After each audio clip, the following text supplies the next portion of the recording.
So we're very slowly marching our way to MechaGodzilla. Oh, he's coming out to play, yeah. Be nice to get him out of the way quickly. In case you couldn't tell, I'm probably gonna skip Hedorah and Baragon. Really don't care to fight them. Because, as you can see, my health bars are pretty massive. And I think I can handle just about anything at this point.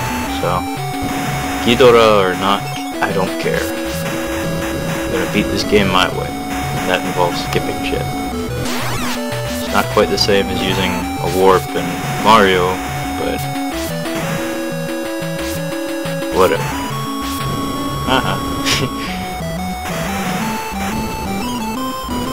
Heisei MechaGodzilla was,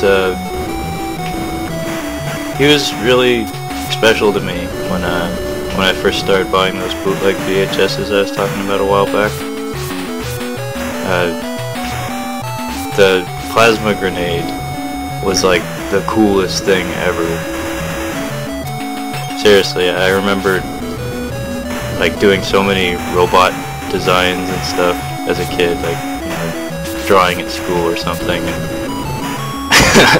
I remember ripping off the plasma grenade left and right. It's hilarious when I look back on it. It was awesome when I was a kid, but hilarious now. But plasma grenade, for those that don't know, is basically the Heisei MechaGodzilla is piloted from a cockpit in the head chamber by like 5 or 6 different people, and the skin of the MechaGodzilla robot is coated with, I think it's the same synthetic diamond stuff that the Super X2's fire mirror was based on. Anyway, it collects Godzilla's fire breath energy and stores it in some kind of energy batteries, and then the plasma grenade is this little lens built into the stomach of MechaGodzilla that spits back Godzilla's fire breath energy at, I don't know, like 100 times its strength. So it's just this awesome fire mirror like weapon that is infinitely more awesome than the fire mirror, because if you remember right, the fire mirror melted like a little bitch, and well, Super X2 got blowed up pretty good. Although I have to admit, Super X2 is probably my favorite of the 3. Get back to that. Anyway, Heisei MechaGodzilla was like the Terror of MechaGodzilla. MechaGodzilla was, he was very much a robot that was being controlled by pilots, so his movements were intensely restricted to the point where I seem to remember him only walking 2 or 3 times, and he never even attempts to throw a punch. In fact, he only raises his arms 2 or 3 times. But basically, he's just a mobile missile platform, and even his flight capabilities are somewhat limited. He can still fly, but not with the same level of intensity.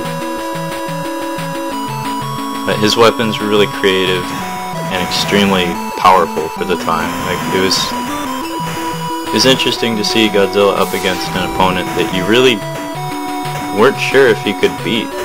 Because, I mean, if you remember right, Godzilla did in fact die in that movie. I mean, sure, he came back within 2 or 3 minutes, but the point is, he was defeated, like, legitimately. And I always thought it was funny that the one dude in the cockpit, I mean, it's probably because it was his specific duty as a pilot, but there's this one guy in there that all he does is fire missiles. Like, they'll be winning, like they'll have Godzilla on the ropes, and then they'll cut to him, and all of a sudden he'll be like, "Hey, let's fire some missiles." It's like, dude, you have like 50 billion other more awesome laser weapons you could like whoop his ass with, and you're talking about firing missiles? Seriously, that one guy, every single time. He's like, firing pyro missiles, and it's just like, fuck. Also, it's really funny, in the Japanese version, everyone in the cockpit speaks English. Really, really poorly.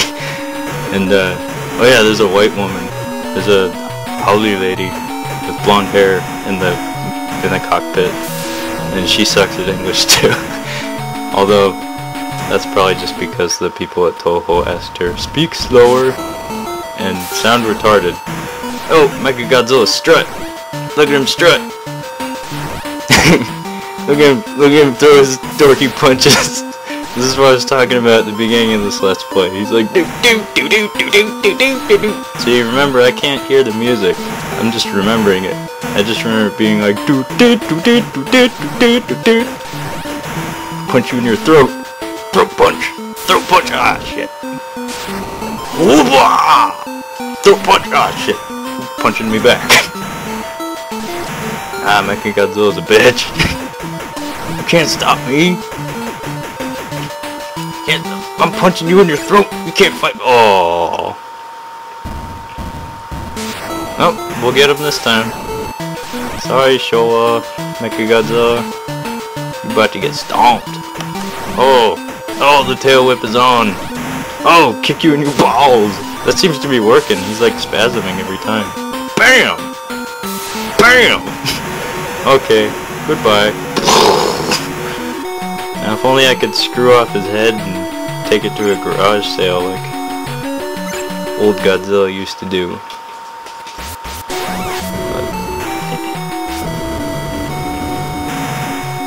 Millennium MechaGodzilla, like I said, his physical movements for the first time, he was, well, not for the first time, but like the original MechaGodzilla, he had some fighting ability up close. In fact, he had a lot, and that was probably the only highlight of those two movies. I didn't like either of them.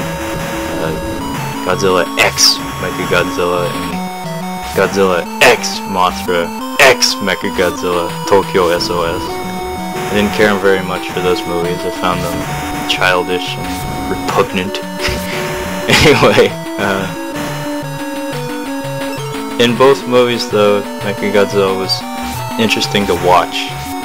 Like, his arsenal was not nearly as diverse or as impressive as in the Heisei movies. In the Heisei movies, MechaGodzilla's attacks actually seem to legitimately affect Godzilla. Like,